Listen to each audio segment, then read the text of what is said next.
Alexandre de Moraes, a chamada Operação Contragolpe prendeu 5 pessoas.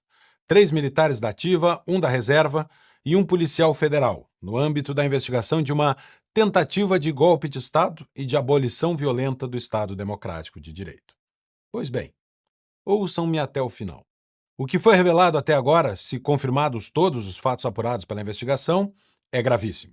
O Brasil precisa saber se houve uma tentativa de golpe de Estado em 2022 e quem estava nela envolvido.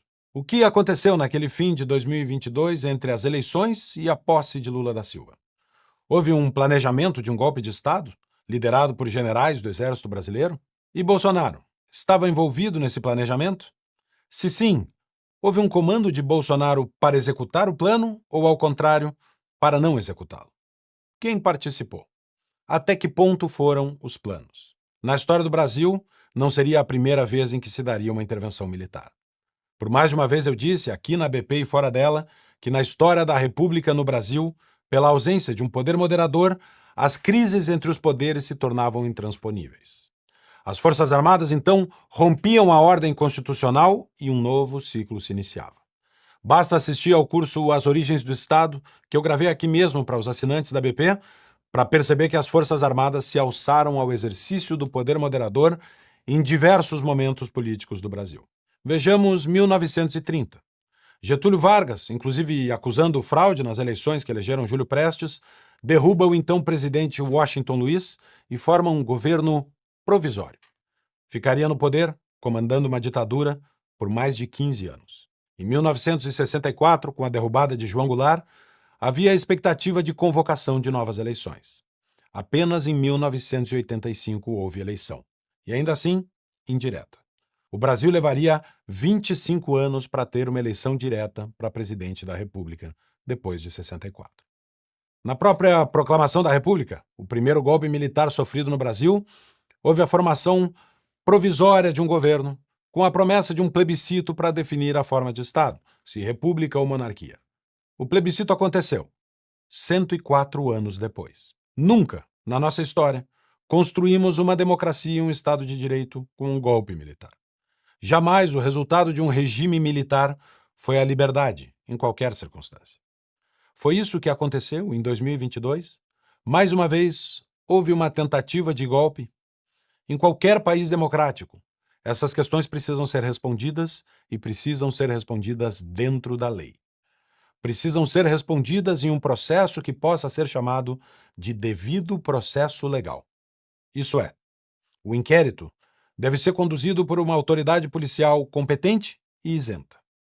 O Ministério Público deve agir à vista da prova levantada pela polícia. E o juiz deve ser isento, imparcial, para que a decisão decorra da análise dos elementos do processo sem pré-julgamento. O juiz da causa deve ser aquele que a lei previamente define, e não alguém escolhido para o processo. Deve haver duplo grau de jurisdição, ou seja, um tribunal ao qual recorrer da sentença. Todos esses elementos dão, em um Estado de Direito, legitimidade às decisões judiciais. Os processos, assim conduzidos, buscam a justiça, e pela justiça, a pacificação social.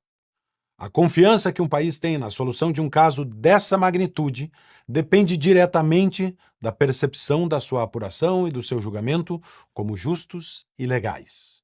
Os maiores veículos de imprensa retratam, com cada vez mais frequência, que esta não é a percepção consolidada no Brasil. Precisamos pacificar o Brasil. E só há possibilidade de pacificação social com o retorno ao Estado de Direito. Ou seja, o caminho para esclarecer os fatos é o caminho da lei. Precisamos confiar na lei. Mas quando nos distanciamos dela? Talvez quando Lewandowski, então presidente do STF, hoje ministro de Lula, decidiu dividir a votação do impeachment de Dilma Rousseff em 2 momentos diferentes. A perda do mandato e depois a perda dos direitos políticos. De lá para cá, o Supremo Tribunal Federal se alçou a exercer o poder moderador sem que a Constituição lhe atribuísse este papel. O que poderia ter sido a solução da crise do impeachment foi apenas o início de outra maior ainda. A conduta de Lewandowski deixou um certo retrogosto de parcialidade, a impressão de que o juiz tinha lado. A Lava Jato, que foi depositária das esperanças dos brasileiros, também incorreu em desvios do devido processo legal. Deu-se a anulação dos processos de Lula e a sua reabilitação. Houve cerceamento da liberdade de expressão nas redes sociais e fora delas, inclusive durante a campanha eleitoral. Tudo isso antes ainda daquele fim de 2022. A atuação do Supremo Tribunal Federal não reduziu a temperatura do processo político, mas o contrário. De lá para cá, a indicação do advogado de Lula para o STF, a troca de cadeiras de Flávio Dino e Lewandowski, o fato de toda essa investigação acontecer no mesmo inquérito que investiga Bolsonaro pelo caso das joias, da sua vacinação e de eventuais ataques virtuais a opositores, nada ajuda a dar credibilidade para aqueles na população que, mesmo bem intencionados, desconfiam deste processo. O Supremo, que se alçara a exercer o poder moderador, passou a estar também no centro do conflito constitucional e político brasileiro. Constatar e se opor a este enfraquecimento do Estado de Direito no Brasil não significa e não pode significar apoiar um golpe militar. Até para que a indignação de grande parte da população brasileira, legítima, não seja manchada por uma cúpula militar que, em vez de megafones e manifestações, opta por armas e canhões. Houve apenas um plano ou houve a tentativa de executá-lo na prática? A lei brasileira não pune a cogitação e nem sequer a preparação para um crime. Só há punição criminal a partir dos atos de execução propriamente ditos. Mal comparando. Se alguém compra uma arma pensando em matar seu vizinho, estuda os seus hábitos, coloca-se em posição, mas decide não puxar o gatilho, não há sequer tentativa de homicídio. Mas, se militares planejam um golpe de Estado, há, no mínimo, graves delitos de natureza militar, disciplinar e administrativa. O plano que estes militares traçaram, enquanto milhares de pessoas se acumulavam em frente aos quartéis, chegou a ser posto em marcha naquele fim de 2022? O silêncio de Bolsonaro após perder as eleições certamente ajudou a aumentar as especulações e a acirrar os ânimos.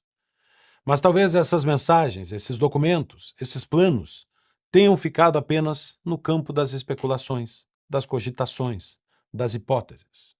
Talvez, no entanto, tenham cruzado a divisa que separa os atos de preparação, quando ainda não há crime, dos atos de execução, quando o crime está em andamento, ainda que possa ser interrompido. Os investigados, se planejaram e começaram a executar o seu plano, desistiram antes de colocá-lo em prática ou foram interrompidos por fatos alheios à sua vontade? Eles tinham os meios necessários para implementar o plano que traçaram? Ou não tinham condições de dar um golpe de Estado, como uma senhora com um batom pichando uma estátua? Tudo precisa ser respondido. Há no Brasil os que acreditam que o país já sofreram um golpe de Estado com a tomada das instituições e uma eleição parcial. Há os que acreditam que não houve qualquer ato desses militares para tomar o poder. E há os que acreditam, sim, que houve uma tentativa de, pela força, abolir o Estado de Direito e tomar o poder por um golpe militar. Tudo isso deve ser esclarecido. Mas só há um caminho de pacificação social a partir daqui: o caminho da lei.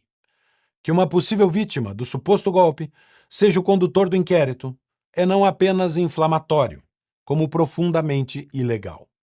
Que não haja julgamento em ao menos 2 instâncias é uma excrescência.